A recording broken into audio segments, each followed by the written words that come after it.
আলামিন এই দুনিয়ার জমিনে ভালোবাসে যারা তওবা করে, যারা তওবা করে। আমরা তওবা করি কি করি না?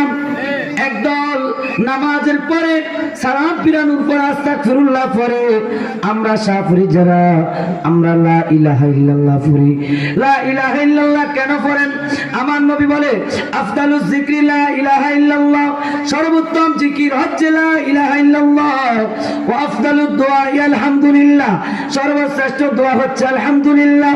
সেই জন্য নবী বলছে নামাজের পরে তুমি লা ইলাহা ইল্লাল্লাহ পড়তে পারবা, আস্তাগফিরুল্লাহ পড়তে পারবা, অথবা লা ইলাহা ইল্লাল্লাহ ওয়াহদাহু লা শারীকা লাহু লাহুল মুলকু ওয়া লাহুল হামদ, এই দোয়াটাও পড়তে পারবা।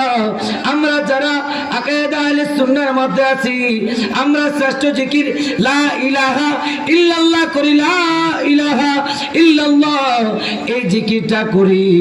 আমার আল্লাহ রাব্বুল আলামিন বলে আমার কাছে পছন্দের এই দুনিয়ার জমিনে মানুষ হলো যেই ব্যক্তি আল্লাহর দরবারে তওবা করে। এখানে একটু হাত তুলে বলেন কার কার গুনাহ নাই? এরকম কেউ আছে গুনাহ নাই? সবাই আমরা গুনাহগার, ডানে তাকাই বামে তাকাই, যেদিকে তাকাই না কেন শুধু গুনাহ আর গুনাহ।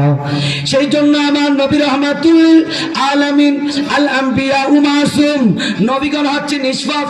এটা আকীদা আহলে সুন্নাহর আকীদা, আহলে সুন্নাত ওয়াল জামাতের আকীদা, নবীগণ নিষ্পাপ।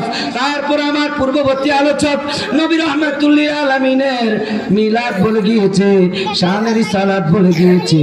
আমার নবী হাবিবে কিবরিয়া রহমাতুল লিল আলামিনের কোনো গুনাহ ছিল না। কেউ যদি বলে নবীরা গুনাহ করেছে, নবীদের গুনাহ ছিল, তাহলে তার ঈমান থাকবে না, বেঈমান হয়ে যাবে। আমার নবীর গুনাহ নাই, তারপরে আমার নবী দৈনিক 70 কিংবা 100 বার কেন ইস্তেগফার করেছেন, এটা একমাত্র শিক্ষা দিয়েছেন আমার আল্লাহ রাব্বুল আলামিন কোরআনে হাকিমের মধ্যে আমাকে আপনাকে জানিয়ে দেয়, লাকাদ কানা লাকুম ফি রাসূলিল্লাহি উসওয়াতুন হাসানা, তোমাদের জন্য নবী হচ্ছে উত্তম আদর্শ। তোমরা কাকে আইডল মানবা? দুনিয়ার সিনেমার নায়ক নায়িকাকে তুমি আইডল মানবা, বা দুনিয়ার খেলোয়াড়কে তুমি আইডল মানবা? না, তুমি দুনিয়ার নেতা এমপি মন্ত্রীকে আইডল মানবা? আমার আল্লাহ বলে না, কাউকে তুমি আইডল মানবা না। তোমার আইডল হচ্ছে তুমি যাকে ফলো করবা তিনি হচ্ছে দুজাহানের বাদশা হাবিবি কিবরিয়া তরানে ওয়ালা বাসানে ওয়ালা রাহমাতুল লিল আলামিন মুহাম্মদুর রাসূলুল্লাহ। আল্লাহু আকবার, জোরে বলুন সুবহানাল্লাহ। ওই নবীকে ফলো করার জন্য বলেছে। নবী বলছে, নবী দৈনিক 70 কিংবা 100 বার ইস্তেগফার করেছে।